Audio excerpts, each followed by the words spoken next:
Hello, fellow translators. So today I'm going to talk to you about something hopefully motivational. And I want to talk to you about it's kind of a motivational quote. Actually, it is a motivational quote, and I can't remember where I found it. I'm sure I found it somewhere and should probably attribute it to someone. In fact, let me check quickly if I can see who it's attributed to.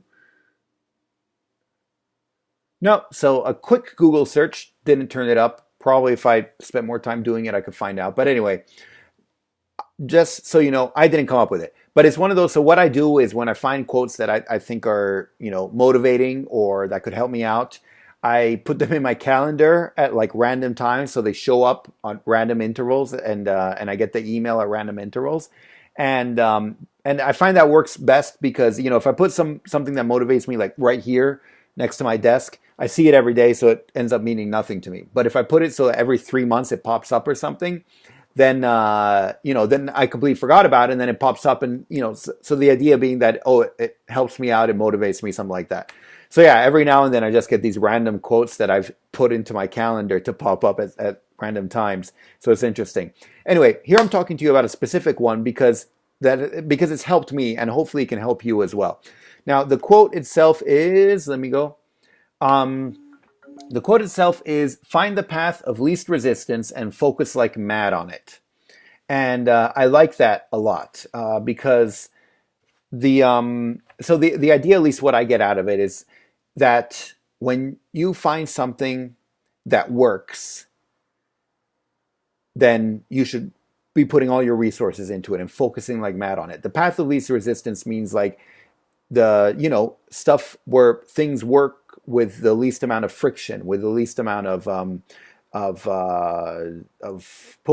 work even. And if something works well and actually you're earning something or getting more clients or something along those lines, then you should be focusing like mad on that way. And the reason I bring this up is because a lot of people decide, okay, I want to be a freelance translator. I'm going to be a freelance translator in this language. I'm going to do, I don't know, literature translation. That's what I do. That's what I can do. And then you get a request for someone who needs, a marketing translation. They're like, translator marketing brochure. And you're like, okay, fine, you do it. You're like, but I'm a literature translator. And so, you're still trying to get, to translate books and stuff like that. Someone else contacts you and said, hey, could you translate our website? And you'd be like, okay, fine, you do that for some extra cash, but still trying to be a literature translator. You should notice at some point that if you're getting all these things for, their pamphlet, their brochure, their website, then maybe marketing translation is the path of least resistance. And so actually this is where you should be concentrating all your resources, because this is what's going to help you grow and be more successful.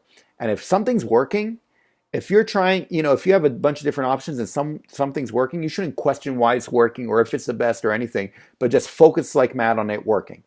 And there's a specific reason for this as well, because first of all, it means it works. And so this means that it can help you grow your business, earn more, and actually, earn a living and do well with translation. And so you should, in fact, what I do is at regular intervals, try to see what has been working and see if there's anything in common with the new clients I received or something. So I can see if there is a common thread that maybe I didn't pick up on right away.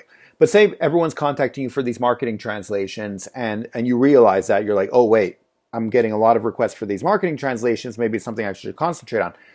But then you start thinking, you're like, wait, but my love is literature translation. And that's what I want to concentrate on. I don't want to keep doing marketing translations. My advice is still to concentrate on these marketing translations. And there are two reasons for this. The first reason is that the better you get at something, the more you're going to like it. And this is true, at least I've found, with everything. Even something really boring like underwater basket weaving, and I mean, that doesn't really exist, I don't think, but it's something like, to me, golf was like so boring, and I'm like, I don't want to do golf. And but then I tried doing golf, and I would go with some friends and try playing golf, and I tried to do a couple rounds, and I tried, noticed how it works a bit more, and the strategies and the difficulties and this, that, and the other, and you start. And as I started getting better, I'm still crappy at it, actually. I shouldn't say I started getting better, but I started definitely getting more of an appreciation for the golf game. And I started noticing a couple of things, like the time spent at the clubhouse or whatever, house they have after golf is almost as much fun as the golf itself because you talk about what you did. And you almost never talk about the how good you are. You talk about what you need to work on or the mistakes you made or stuff like that. I mean, definitely for me because I made tons of mistakes. And then maybe you did one good one out of, just by chance. And anyway, so I definitely get an appreciation for the atmosphere and for the game itself and everything that's needed to play because it's a lot's needed to play. Anyway, this works for everything, at least that I've done. In fact, I think it will be interesting for the most boring thing you can think of. If you decide to actually go into it and learn it well and do it well, you might start finding it interesting after a while and actually really liking it. This is the same with translation. So if you have marketing, you don't like marketing, you're really into literature translation, concentrate more on marketing. I mean, especially if it's earning you something. Keep going at it. Do different types of marketing translations and figure it out. Know it well. Be comfortable with it. And then see how you feel about it. Chances are you'll enjoy it a lot more, and actually you'll feel more comfortable with it. You might even look forward to doing it, to finding different ways of doing it and different ways of offering your marketing translations and different forms of localization that you can apply to it and stuff like that.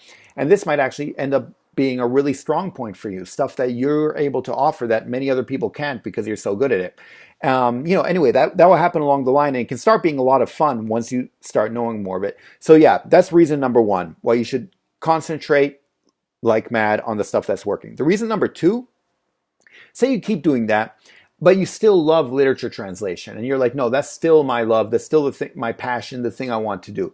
Well, guess what? You've been concentrating on this marketing translation. That's giving you more funds. It's giving you more, money, and also more resources, therefore, to go after literature translation. So if you, at a certain point, you realize, wait, I'm making X amount every month thanks to this marketing translations. Guess what? I'm going to take half of that, a third of that, whatever I can of that money that I'm making for the marketing translations, and put it into trying to get literature translation. Because now you have extra funds, you can use them to sign up for literature groups, or for contacting publishing housings, for attending conferences with publishing houses, or attending meetings with them, or trying other ways of trying to get known with them. You can use your success from one area in the other area. And then also these publishing houses, when they ask you what you've done, that even though it isn't literature, you can point to all the marketing texts that you've translated, and say, well, this is what I do day to day. Even though my literature is my passion, you can see that even with my day job, I do all these translations all the time. And it definitely looks better than if you weren't concentrating on marketing. You don't have really much of anything to show, and so it can actually help with your passion if you concentrate more on what works well. So anyway, that's why I find that quote, once again, find the path of least resistance and then focus like mad on it.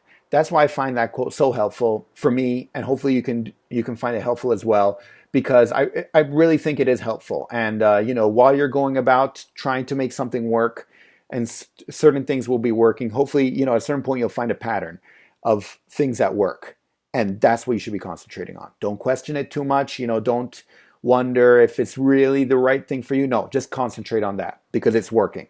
Then, you'll figure it out later how it fits into the scheme of things. And so, yeah, once again, hopefully you found that useful. And if you do know who said that or where I read it first, because I either got it from a book or someone tweeted it or something. And like I said, I just Googled it quickly now and couldn't find up with it. I'm sure if I researched it more, I could. But in fact, here, I'll put it in quotes and see if it pops up anywhere. No results found for find the path. I might be paraphrasing it as well, so who knows. Anyway, it's just one of those things that I put up in my calendar to pop up every now and then to remind me that that's what I should be doing. So yeah, hopefully you found this useful. It's more of a motivational thing, but hopefully you do find it a bit motivating and it can help you out. And don't forget to click like if it does. Don't forget to subscribe if you haven't. Don't forget to tell your friends about this so they can subscribe. And I will see you in the next video. Okay, thanks. Bye. Savedum.